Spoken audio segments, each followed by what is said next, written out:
목사님이 사진 한 장 보여줄 건데 요거 뭡니까? 신호등! 너무 쉬운 거죠. 신호등이에요. 신호등은 어떤 역할을 하나요? 자동차. 자동차. 자동차도 있다고요. 네, 신호등. 자, 보세요. 목사님이 운전을 하고 가고 있어요.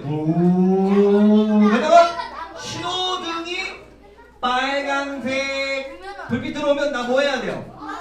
멈춰야 돼요. 그러다 좀 시간이 지나면 초록색 바뀌었어요. 어떻게 해야 돼요? 빨리 달려요. 초록색 빨리 달려야 돼요. 초록색 되면은 앞으로 이렇게 가요. 자, 문제. 실제로 여러분들이 어른이 되면 운전면허 시험 볼 때 이 문제가 나옵니다. 목사님이 운전면허 시험 볼 때 이 문제가 나와갖고 목사님이 너무 웃었던 기억이 있어요. 어떤 문제인지 잘 들어보세요. 운전을 하고 가고 있습니다. 초록색 불빛이었어요. 당연히 속도를 이렇게 유지하면서 웅 가고 있죠. 근데 갑자기 노란불이 들어왔어요. 노란불이 들어왔을 때 운전자는 어떻게 해야 하나요? 속도를 낮춰요. 브레이크를 밟아서 속도를 낮춰서 멈춰요.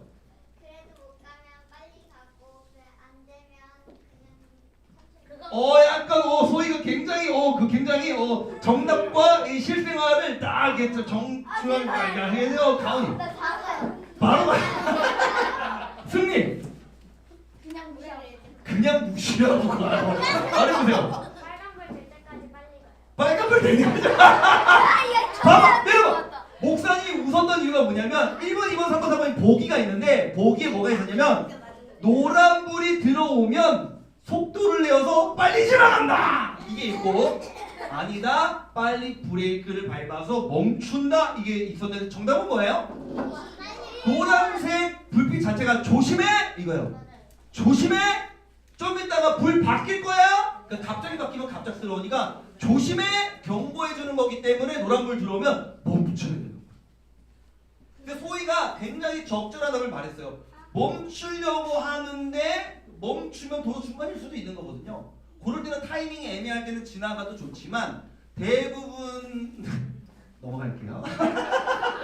자, 이렇게 신호등은요 목사님이 파란불, 빨간불, 노란불 얘기만 했지만 사실 신호등에는 더 많은 표시들이 있어요. 때로는 가다가 비보 표지판도 있고 또 화살표 예를 들면은 왼쪽으로 가세요 하면은 기다리고 있다가 왼쪽 화살표 들어오면 이렇게 가는 거. 요즘은 가끔씩 우회전도 요즘에는 신호 있는 경우도 있고요. 이거는 신호는 아니지만 정확해요.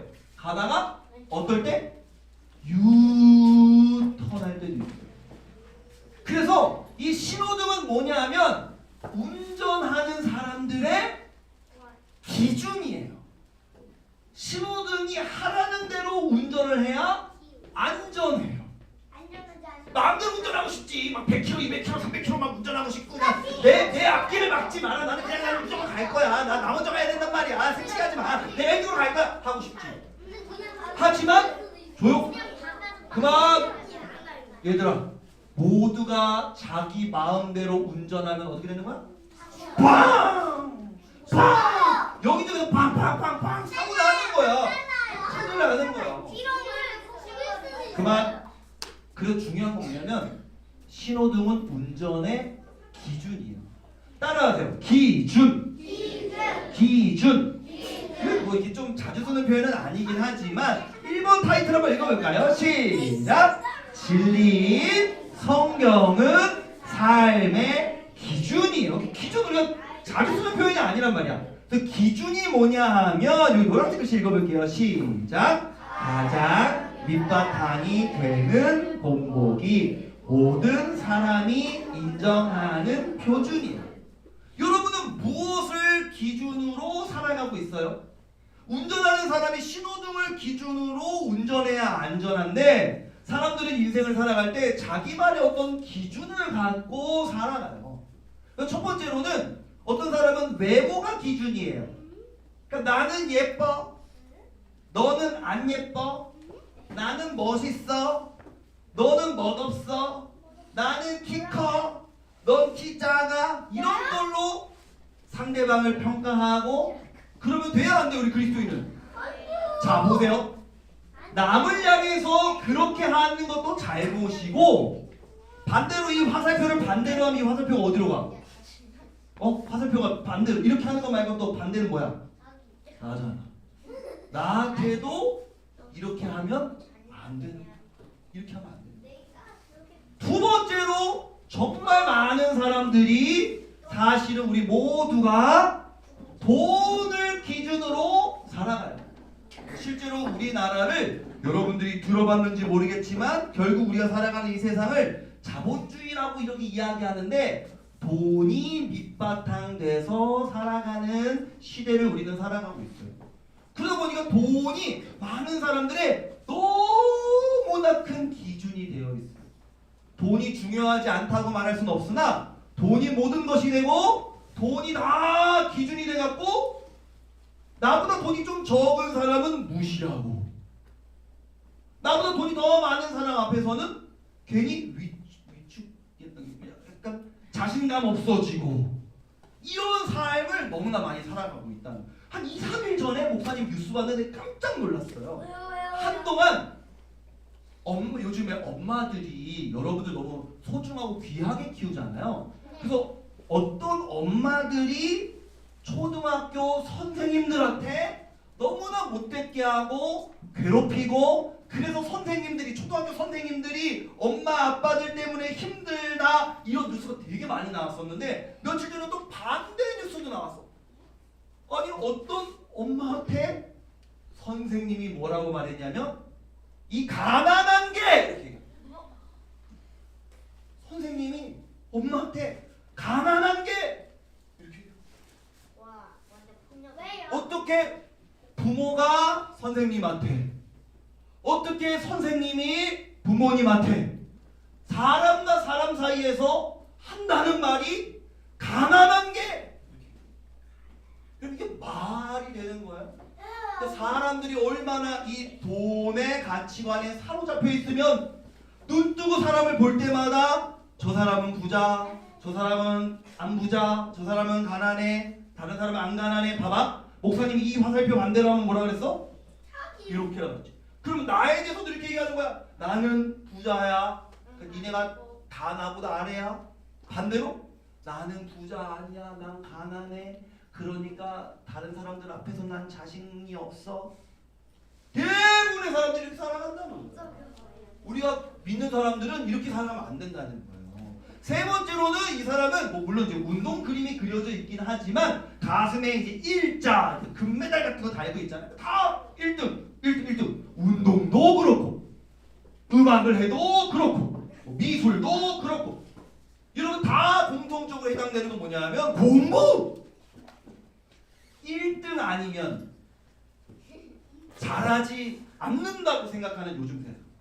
목사님이 우리 예본이들을 만나서 우리 수지 예본교회 이기 전까지 목사님은 고등학교 형 누나 언니 오빠들이랑 교회에서 이렇게 가르쳤었어요. 근데 목사님이 되게 놀라운 사실 하나 발견했는데 뭐냐면 그 언니 오빠 형 누나들이 여러분처럼 초등학교 1학년, 2학년, 3학년을 거치고 4학년, 5학년, 6학년, 중1, 2, 3 되고 고1이 되면서 목사님 만났을 거 아니야? 목사님이 가르쳤던 친구들 중에서는 공부를 정말 잘하는 친구도 있었고 공부를 실제로 잘하지 않는 친구들도 있었어요. 잘 못하면 그게 잘못이라는 얘기가 아니라 놀라운 건 뭐냐면 공부를 정말 잘하는 형, 누나, 언니, 오빠한테 목사님이 개인적으로 만나서 밥 사주면서 대화하면서 야 공부를 그렇게 열심히 한다며 너 너무 기특하다 이런 칭찬을 하면 정말 100% 모든 아이가 목사님 저 공부 그렇게 잘하지 않아요 이렇게 얘기해요. 여러분 외고 뭔지 알아요? 외고? 공부 엄청 잘하는 형, 누나, 언니, 오빠들만 갈 수 있는 고등학교예요. 외고 애들도 공부 잘하지 못한대. 그리고 자사고 뭔지 알아요? 자사고도 공부 되게 잘하면 가는 거예요. 자사고 애들도 공부 못한대. 선생님들 거기 아세요? 갑자기 지금 민사고 저희 무슨 민사고애가 있었어. 뭐라는지 아세요 저한테? 목사님이 생각하시는 것만큼 그렇게까지 잘하진 않는다는 거예요. 그래서 목사님이 언니 오빠들이랑 얘기하고 와서 너무너무 속상해갖고 소리를 질렀어요. 도대체 어떻게 된 세상이길래 아무리 공부를 해도 나는 못해요 라고 말하는 시대가 되었니? 너희들은 얼마나 잘하면 자기한테 잘한다고 말해줄래? 얼마나 더 열심히 해야 나만큼 열심히 하면 꽤 잘하고 있는 거야 라고 자기를 칭찬해줄래? 그래서 목사님은 예보지 친구들한테도 정말 칭찬 많이 해주고 싶어요. 영어를 되게 잘하는 친구도 있고 아직은 공부를 시작하지 않은 친구도 있고 수학 문제도 되게 어려운 문제 푸는 친구들도 있고 아닌 친구들도 있겠지만 그거를 다 떠나서 우리 예본이들 각자 나름대로 주어진 성격과 주어진 기질대로 여러분들이 정말 멋지게 자라가고 있다고 목사님 믿거든요. 1등이 뭐가 중요해요? 하나님이 나를 만들어주신 대로 그 모습대로 살아가는 게 더 중요하지. 그래서 우리 믿는 사람들은요 얼굴 보고 돈 보고 1등 2등 3등 줄 세워서 평가하고 이렇게 살아가는 사람들이 아니에요. 이 2번 타이틀 한번 읽어볼게요. 그럼 우리 어떻게 살아가야 돼요? 2번 읽어볼게요. 시작. 성경을 기준으로 사는 삶이란 우리의 기준이 뭐래요? 우리의 기준이 얼굴? 우리의 기준이 돈? 우리 기준이 1등? 그게 아니라 우리 기준은 성경인데 모세 시대 때 모세는 이것이 하나님이 주신 기준이다 하면서 우리 너무나 잘 알고 있는 뭘 말해줬어요? 십계명. 그 모세 시대 때 하나님이 십계명과 율법을 주셨다면 오늘날 우리 교회에 하나님이 주신 기준이 뭐냐 하면 우리가 성경학교 내내 배우고 있는 뭐예요? 성경 말씀. 성경 말씀이 내 삶의 기준이 돼야 되는 거예요. 그래서 목사님이 어제 설교하면서 엄마 아빠들 다 데려다 놓고 여러분들한테도 말하고 엄마 아빠들한테 목사님이 딱 2가지 부탁을 했어요. 우리 친구들이 자랑할 때 부모님들 이 2가지만 좀 제발 기준으로 삼고 지켜주세요. 첫 번째 뭐였는지 기억나요? 막 졸았던 친구들 있잖아. 첫 번째 3학년 역시 떠드는 것 같다고 다 듣고 있어. 3학년. 그치? 뭐. 주일 예배. 그렇지. 그거 여행 간다고. 그렇지. 그거 2번이었어. 맞아. 3학년이 안 듣는 것 같아도 다 듣고 있어. 그러니까 3학년이에요. 자 보세요. 첫 번째는요. 목사님 뭘 부탁해요? 주일 예배였어. 빨간색 글씨 한번 읽어볼까요? 시작. 안식일을 거룩한 날로 지켜. 하나님이 주일은 7일 중에 딱 고르셨어. 월요일도 열심히 살아야 되고 화요일도 열심히 살고 수, 목, 금, 토 다 열심히 살아야 되지만 그 안에서는 우리의 어떤 자유가 있다면 하나님이 주일은 딱 정하셨어. 이날은 다르다. 이날은 다른 날과는 구별된다. 다르게 살아야 된다. 그날이 무슨 요일? 일요일이라고 말하기도 하고 우리는 주일이라고 말하기도 해요. 주일을 어떻게 해야 돼요? 좀 더 자세히 보면 성경에서는 몸을 좀 쉬고 몸이 좀 쉬어야지. 몸이 힘들면 짜증나거든요. 여러분들도 재미있게 신나게 놀아놓고서는 졸렸고 피곤하면 엄마 아빠한테 갑자기 짜증내잖아요. 몸이 힘들면 짜증나게 돼 있어요. 그러니까 몸을 쉬는 것도 되게 중요하고 몸을 쉬면서 뭐 하라는 거예요? 하나님을 생각하라는 거예요. 아 맞아. 하나님이 내 삶을 지켜주셨지. 하나님이 다음 주도 지켜주셔야 되지 하면서 하나님을 생각하고 하나님을 예배하는 날로 주일을 삼아라. 주일날 너무 피곤하게 보내면 안 돼요. 그리고 엄마 아빠 따라 여행 갈 수 있어요. 해외로도 갈 수 있고 국내로도 갈 수 있어요. 하지만 그때마다 엄마 아빠한테 여러분들이 먼저 말하세요. 엄마! 예배는? 아빠! 예배는 근처 교회 갑시다. 아니면은 온라인 예배라도 틀어주세요. 저는 정광진 목사님의 말씀을 들어야겠습니다. 유년부 예배 틀어주세요. 이렇게 하면서 여러분 주의를 지키는 게 정말 중요해요. 어릴 때. 2번째로 목사님 부탁했던 거 우리 아까 상우가 말했던 뭐예요? 큐티 말씀 읽어봅시다. 빨간색 글씨만 시작. 하나님이 여호수아가 모세를 이어서 막 두려워하면서 지도자가 될 때 하나님이 여호수아에게 명령하신 것 중에 하나가 뭐냐면 율법책. 우리로 표현하면 뭐예요? 성경, 말씀, 성경책을 열심히 읽어요. 자 보세요. 집중. 목사님 손가락 봐. 목사님 손가락 봐. 여기 보니까 하나님이 율법책을 어떻게 하라고 말씀하셨냐면 뭐래요? 입에서 떠나게. 입에서 계속 중얼중얼 하고 있어요. 말씀을 중얼중얼 하고 있어요. 말씀 중얼중얼 하고 있고 말씀이 입에서 말씀이 나와야 된다. 근데 언제까지? 밤낮으로 계속해서 말씀을 어떻게 하래요? 소리는 말씀을 24시간 그럴 수는 없지만 그 정도로 말씀을 자주 반복해서 읽어야 된다. 그리고 그렇게 막 말씀이 계속 기억나고 말씀에 대해서 많이 알고 이렇게 됐을 때 그 말씀을 어떻게 하래요? 잘 지킬 수 있도록 하여라. 그게 하나님께서 우리에게 주신 말씀이에요. 자, 세 번째 읽어봅시다. 시작.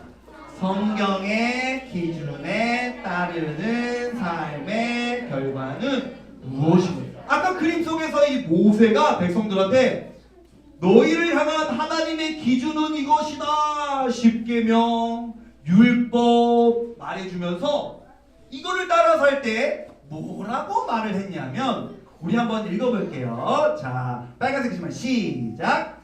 여호와의 명령을 들으면 복이 될 거지. 반대로 그러면 성경도 안 읽고 말씀도 안 보고 그냥 마음대로 살고 아까 목사님이 XXX 해놓은 그런 것들로 내 삶의 중심을 삼고 살아가면 시작. 여호와의 명령을 듣지 아니하면 저주를 받으리라. 하나님이 하늘에 있다가 갑자기 말씀 안 읽고 뭐 죄짓고 하면 갑자기 뭐 제우스 신처럼 벼락을 막 번개를 막 쫙 떨어져서 이렇게 저주를 받는다는 뜻이 아니라요. 그렇게 살아가다 보면 그 끝에 전혀 행복이 없어요. 전혀 기쁨이 없어요. 그렇게 또 쫓아서 살아갈 때는 이게 또 엄청 좋은 건 줄 알았고 이렇게 살아야지 막 대단해지는 건 줄 알고 살아갔는데 그게 끝에는 기쁨이 없어요. 마귀가 팔짱 끼고 웃고 있을 것 같아. 히히히히히 속았지. 여기 뭐 있을 줄 알았지. 내가 사탕 초콜릿 단 거 이렇게 뿌려놓은 거 그 행젤백 그레텔처럼 그거 주워 먹고 여기까지 왔지. 그런 것 같아요. 목사님 봤을 때는 거기는 기쁨이 없어요. 그게 저주예요. 하나님으로부터 멀어진 자들이 느끼는 그 기쁨 없음, 행복 없음, 그것이 성경이 말하는 저주예요. 그래서 어제 목사님이 엄마 아빠들이랑 같이 있을 디모데 이야기 잠깐 했었는데 그 사도 바울이 디모데를 칭찬하면서 어제 읽었던 말씀이 있잖아요. 그대는 디모데야 너는 어려서부터 성경을 알았잖아. 이렇게 이야기하면서 성경에 어떤 기능이 있고 성경에 어떤 능력이 있는지 이야기하는데 이거 세 구절 연결해서 읽고 말씀 마칠 거예요. 첫 번째로 성경은 어떤 능력이 있고 어떤 역할을 하냐를 읽어볼게요. 시작. 그리스도 예수를 믿는 믿음을 통해 구원을 얻게 하셨습니다. 자, 말씀을 읽으면 첫 번째로 목사님 말했잖아. 우리 1과에서 말씀은 생명이라는 그 주제로 배울 때 성경의 주인공이 누구라고? 예수님이라고. 그러니까 성경을 펼쳐서 읽으면 누구를 만나?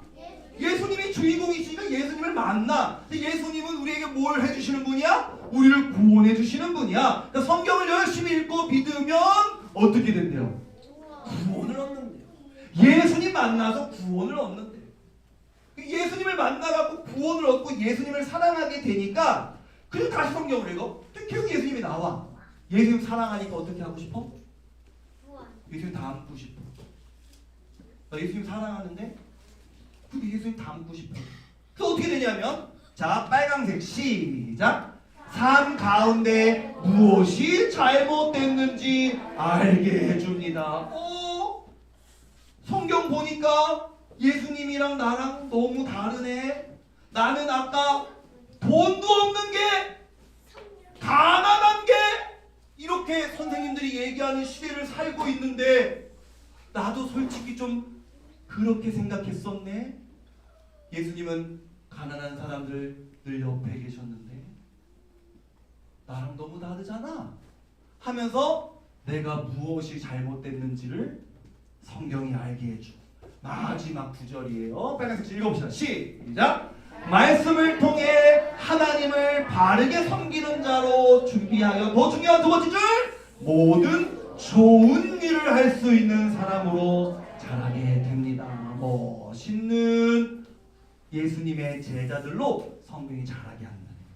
성경의 두 가지 능력. 첫 번째는 예수님을 만나 구원받는다. 두 번째는 구원받긴 받았는데 그냥 구원받은 문제아가 아니라 구원받은 다음에도 예수님의 멋진 제자로 성장할 수 있는 것이 말씀의 능력이다. 큐티체가 없는 친구들 집에 가면 오늘 뭐 손들고 이런 게 아니라 집에 가면 엄마한테 눈에 불을 켜고 엄마! 왜 나 큐티체가 안 사줬어? 목사님이 사래 3, 4월 거 꼭 사줘. 지금 인터넷 검색하면 팔고 있어요. 4,500원 정도 했었나? 그게는 잘 기억이 안 나는데 비싸요 싸요? 싸요. 두 달에 4,500원이니까 한 달에 3,000원도 안 돼. 그러니까 꼭 큐티책 다 사서 우리 예본이들은 매일매일 말씀 읽어서 매일매일 말씀 속에서 예수님 만나고 예수님 닮는 우리 어린이들 되길 소망합니다. 기도할게요. 두 손, 오, 고!